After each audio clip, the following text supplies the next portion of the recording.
한 번밖에 없는 인생은 어떻게 살아야 할까요? 결론적으로 말하면 정답은 없습니다.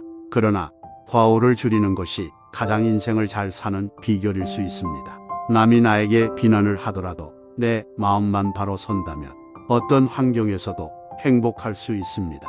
결국 과오를 줄이면 남에게 인정을 받고 존경을 받을 수 있어 가치 있는 삶을 영위할 수 있습니다. 장자는 우리가 습관적으로 저지르는 8가지 과오를 항상 기억하고 행동에 임하라고 했습니다.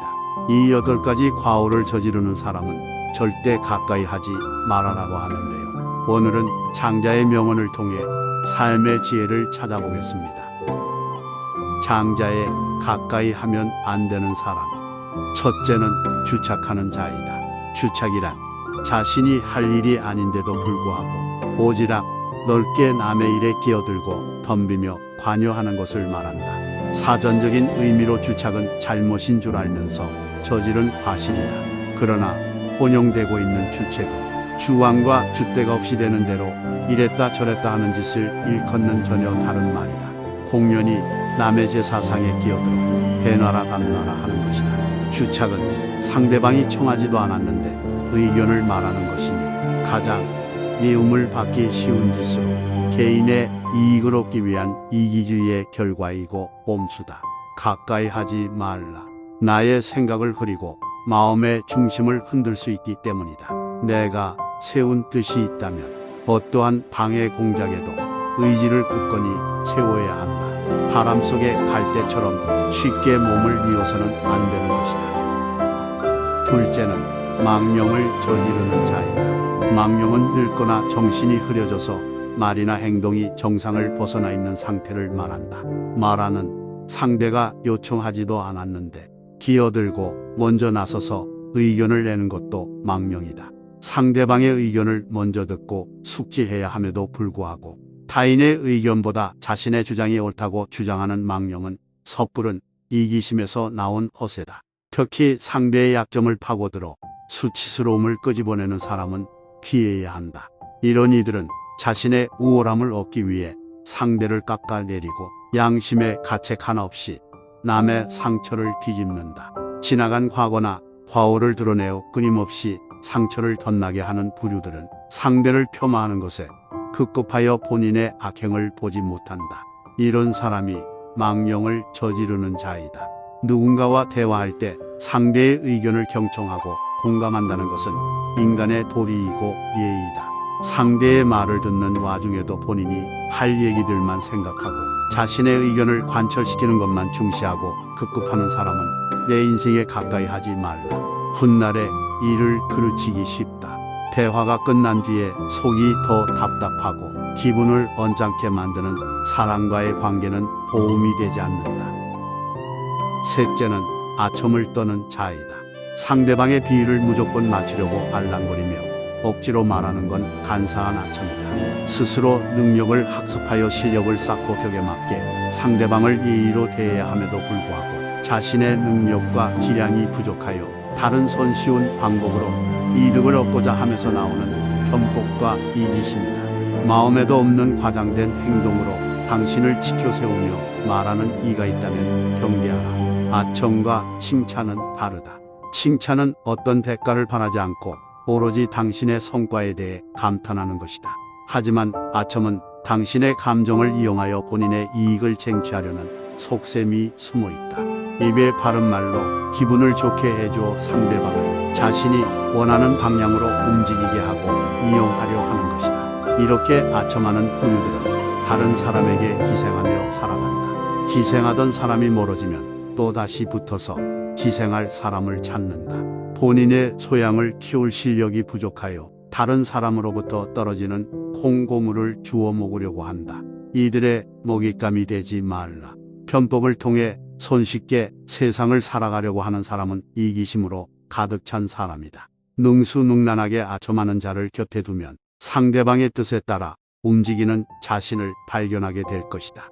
다른 사람에게 휘둘리지 않을 정도로 스스로를 객관적으로 판단하는 연습을 하라. 자신을 과신하는 것을 경계하고 항상 겸손하라. 누군가 나에게 듣기 좋은 말만 하고 있지 않은지 항상 주위를 살펴보고 쉽게 공유하지 말아라. 현명한 군자는 아무나 옆에 두지 않는다. 보고 배울 점이 있는 사람을 곁에 두고 서로 존경할 수 있는 관계를 맺는다. 넷째는 분수 떠는 자이다. 옳고 그름에 시시비비를 가려 따져 보지도 않고 함부로 말하는 건 분수다.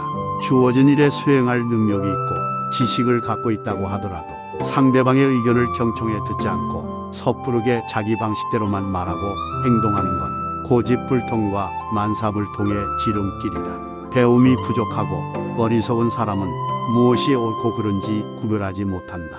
그래서 이해하는 일이나 배려해야 하는 일에 서툴고 실수가 잦다. 분수 떠는 사람이 되지 말고 분수 떠는 일을 곁에 두지 말라. 남의 말에 귀 기울일 줄 모르는 사람은 큰 사람이 될 수 없다.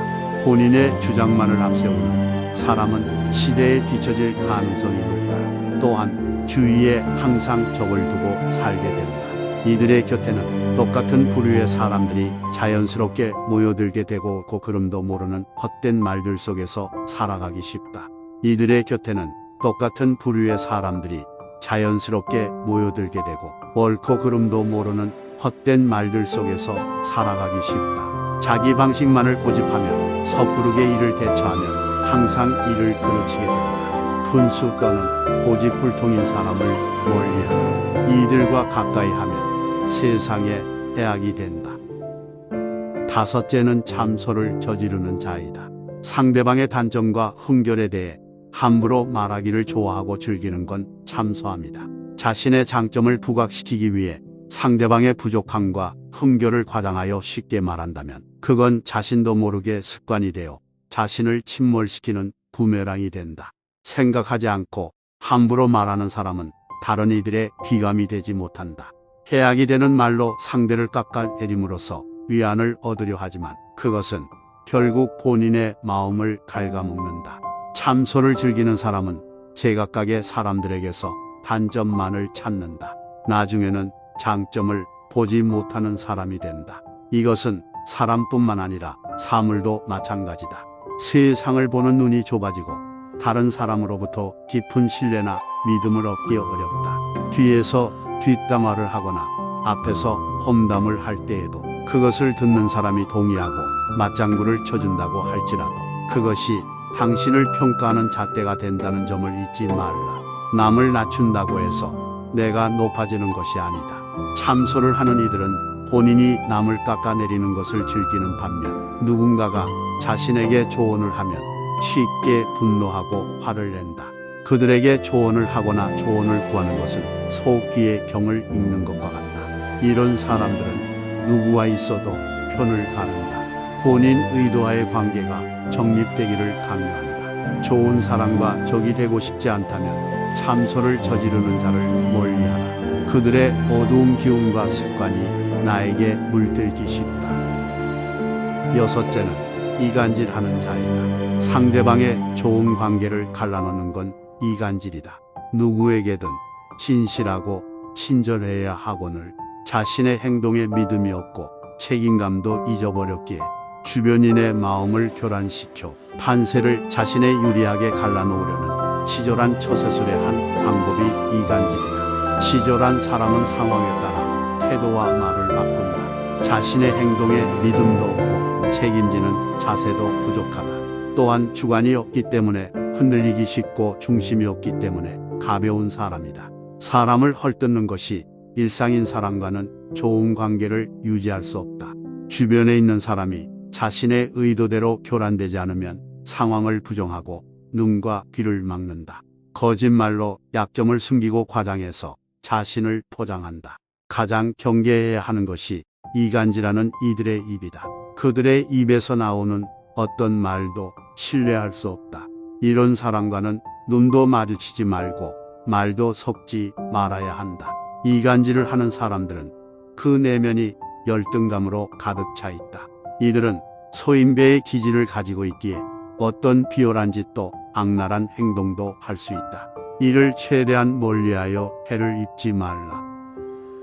일곱째는 간특한 자이다. 나쁜 짓을 꾸짖지 않고 칭찬에 상대를 타락시키는 건 간특합니다. 나쁜 짓을 한 상대방을 깨우쳐줄 생각은 하지 않고 위선적인 배려와 헛된 당위성으로 더 나쁜 길로 타락시키는 짓은 자신의 부족함을 인정하는 행위이다. 상대방의 잘못이나 실수를 보고도 모르는 채 하는 것은 비겁한 행동이다. 또한 그것을 즐기며 부추기는 사람은 겉과 속이 다른 사람이므로 간사하고 위선적이라고 할 수 있다. 교활하고 악한 사람과 가까이 하면 자신도 그렇게 물들기 쉽다. 간특한 자와 함께 있으면 무엇이 진실이고 거짓인지 알기가 어렵다. 이런 사람과는 조금이라도 같이 시간을 보내지 않는 것이 좋다. 여덟 번째는 음흉한 자이다. 옳고 그름에 시시비비를 가려 따져 보지도 않고 상대방의 비위를 맞춰 상대방의 속셈을 알아내는 건 음흉함이다. 상대방의 마음을 얻기 위해서는 거짓 없이 자신을 보여주면서 소통함이 바른데 거짓으로 상대방의 비위를 맞추는 건 음흉함의 실체다. 음흉한 자와는 신뢰를 쌓거나 올바르게 소통할 수 없다. 언제든지 나의 뒤통수를 칠 수 있는 사람이다. 사람을 이용하려고만 하는 사람은 어떤 것에도 믿음이 없다. 엉뚱한 생각으로 악랄한 마음을 품고 선택의 순간이 왔을 때 비겁하게 행동한다. 이는 인간관계를 맺음에 있어서 최악의 사람이라고 할 수 있다. 음흉한 자와 엮이지 않도록 항상 조심해라. 이 8가지를 가진 사람을 멀리하라. 그러나 이것은 자기 자신일 수도 있다. 그러니 스스로 항시 되돌아보고 경계하라. 나쁜 것을 묻는 자에게는 대답하지 말 것이며 제일 나쁜 것을 말하는 자에게는 묻지 말 것이며 다투려고 하는 자와는 더불어 논쟁을 하지 말라. 옛 소인을 본받으려 힘쓰며 학문에 방해가 되는 것은 멀리하라. 부단히 자신을 갈고 닦는 것에 힘써야 한다. 사람을 사귐에 있어서 경솔하지 않으면 하늘에서 복이 내린다고 했다. 나에게 해를 주는 사람을 피할 수 없거든 무시하는 것도 방법이다. 그리고 조금씩 멀어져라. 소인배가 악심을 품으면 나에게 복이 된다. 관심을 두지 않고 끊어내는 것이 최고의 방법이다. 결코 무리하게 해서는 안 되는 것이다. 그리하면 상대방도 더 이상 당신에게 해를 가지 못할 것이다. 지략가는 관점을 자주 바꾸고 웅변가는 말이 조리 있고 순서가 맞는지 따지며 비평가는 남과의 논쟁을 즐긴다. 하지만 이 모든 것은 직업적 탐욕에서 비롯된 것이다. 관리는 승진이 목표이며 선수는 상대를 넘어뜨려야 비로소 뽐낼 수 있다. 용기 있는 사람은 혼란한 시기에 진가가 드러나고 초야에 묻힌 학자는 청렴한 명성을 바라며 도를 따르는 사람은 인간관계를 가장 중요하게 생각한다. 우리는 무엇 때문에 사는가? 무엇을 위해서 열심히 일을 하는가? 좀 더 풍요롭게 살기 위해서, 더 행복하게 살기 위해서, 더 잘 살기 위해서 살려고 할 것이다. 인생에서 잘 산다는 건 잘 놀다 가는 것이다. 여기서 잘 논다는 건 완전한 자유를 의미한다. 자유로운 것은 내가 가진 것 또는 명예, 인기 같은 다양한 욕망으로부터의 자유로움을 말한다. 인간 세상에서 일어나는 모든 일이 세옹지마이니 앞에 벌어지는 결과만을 너무 연연해 하지 말아라. 쉽게 동요하지 말아라. 나에게 일어나는 모든 일을 과소평가하지 않고 나 자신을 온전히 살아야 한다. 사람의 인생은 빠르게 흘러간다. 여름에만 사는 매미는 겨울을 어찌 알겠는가. 숲이 아무리 커도 뱁새가 둥지를 틀 때 필요한 것은 나뭇가지 하나로 충분하다. 쓸모없이 큰 나무라도 쉴 그늘을 만들어준다. 죽음은 하늘의 본분을 다하고 자연으로 되돌아가는 것이다. 내려오는 물을 막으려 하지 말라. 꽃은 아름다울수록 빨리 꺾이고 나무는 클수록 빨리 베인다. 물고기는 물에서 살아야 잘 살고 사람은 도에 살아야 잘 산다. 주변과 조화를 이루는 것이 평안하게 사는 길이다. 유학자의 옷을 입었다고 도를 터득하는 것은 아니다. 지도자가 말이 많으면 그를 따르는 사람들은 서로 의심하고 분열하기 쉽다. 사람은 위급한 상황에서 솜씨가 나온다. 그때 사람의 진가를 알 수 있다. 사람들은 권력의 자리를 따르지 권력자를 따르지 않는다.